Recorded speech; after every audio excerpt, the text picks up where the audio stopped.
Hey ladies and gentlemen, Steven here from Redolessence and welcome back to another video. Thank you so much for joining me today. I really appreciate it and I hope that this video finds you well. In today's episode, we're going to be taking a closer look at a fragrance by the company Louis Cardin, and this one is called Sacred. So make sure to stay tuned.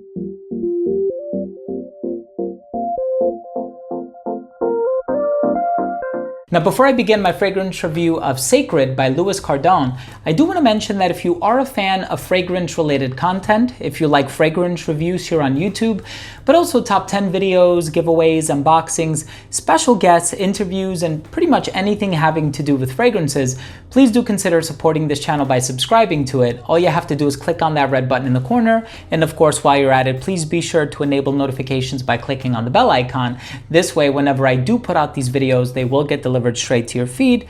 You never need to worry about missing any of my future uploads.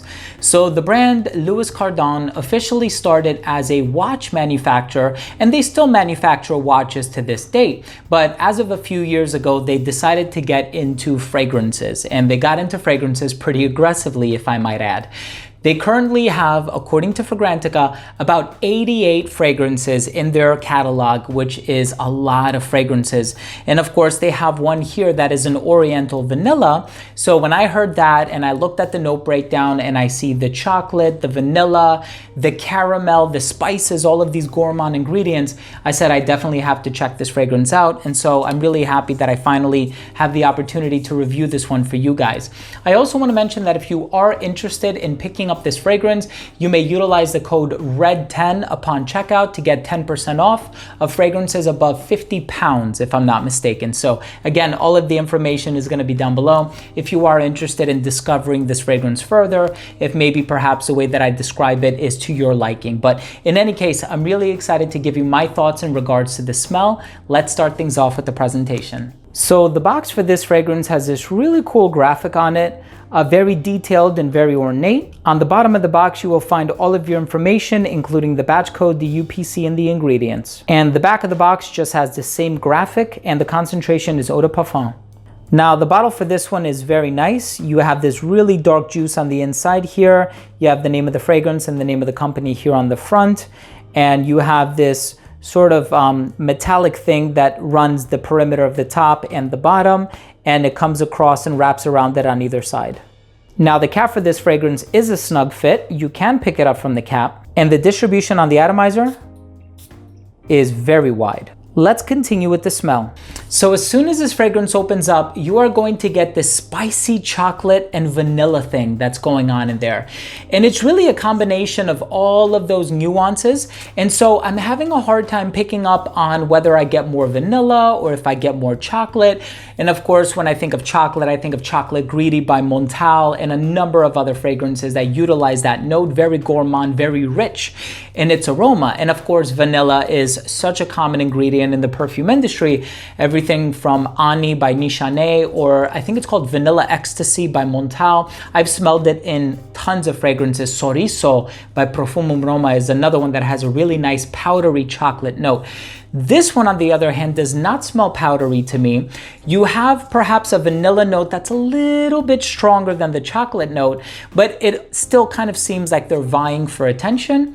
And I think in terms of the spices that are used in here, I get perhaps a little bit of cinnamon, adding that sort of conventional sweetness, and one that is quite common and accepting in the perfume world, because I think once you venture into the realm of like clove or allspice or nutmeg, it starts to become a little bit flimsy in terms of how well people are going to accept it. But I think in the case of this fragrance, it's very likable, and I like the presence of the cinnamon in conjunction with those other sweet ingredients. Now, this truly is an Oriental vanilla on account of the spices and of course the vanilla, but there's also this caramel note in here, which I found to be quite interesting. Now, I've also encountered caramel in a number of fragrances, and I'm quite familiar with the smell and the taste of caramel.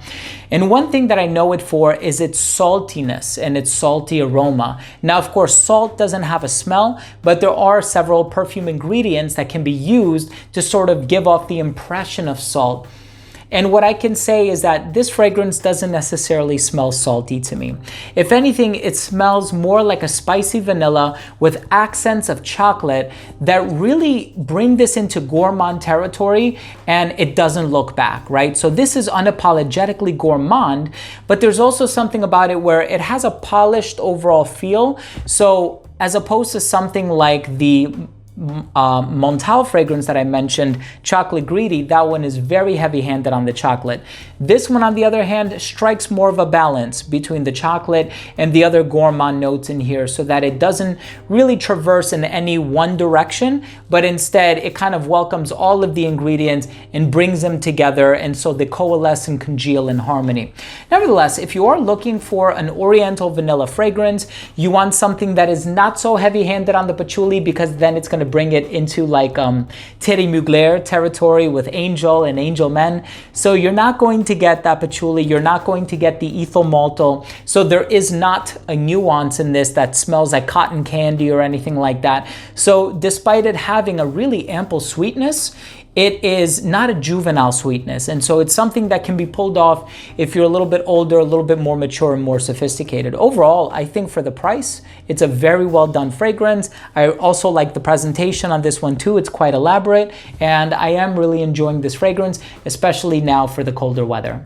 Let's go ahead and finish things off with my overall assessment. So first up, in terms of the uniqueness and the overall smell, I did a little bit of research online, and a lot of people are comparing it to, I think, a Latafa fragrance and a Rasasi fragrance.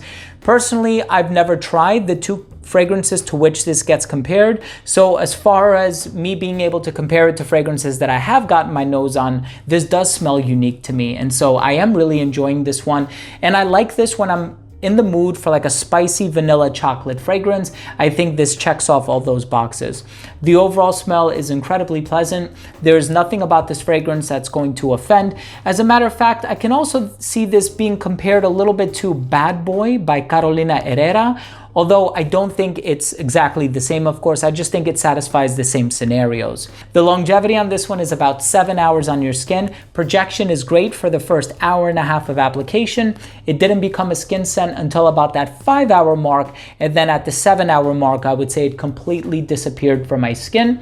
In terms of the versatility, I think this one would work better in the colder weather, just because think of the notes, right? The spices, the chocolate. I definitely see myself wearing this more so in the colder weather. And this is one that I see myself wearing casually, but I suppose you can wear this one dressed up as well, just because there is something special about it, and it's not this aquatic citrus generic fragrance. So it has a little pizzazz in there, and I appreciate that. I also find this to be perfectly unisex. And in terms of the presentation, I quite like the presentation. The cap is a snug fit. I like the way that it's detailed here on the front. The color of the liquid inside definitely matches the aroma of the smell. So my final verdict on this fragrance is, if you're in the market for an affordably priced oriental vanilla fragrance and you like the vanillas that are garnished with chocolate and spices, definitely check this one out. A 7-hour long fragrance, and an inexpensive fragrance at that. Once again, all of the information is going to be down below, as well as a coupon code, that you can use to redeem a discount on your purchase. And it is not an affiliate link. I do not make any commission off of that. This is not a sponsored video in any way. So anyways, thank you all so much for tuning in. I really do appreciate it. That was my review of Sacred by Louis Cardin. If you own or have tried this fragrance or anything else by this company, let me know what you think. Leave a comment down below. Also, please don't forget to subscribe for future videos, and remember to enable notifications by clicking on the bell. This way, whenever I do put out these videos, they will get delivered straight to your feed. Thanks again for watching. I love you all, and we'll see you guys next time.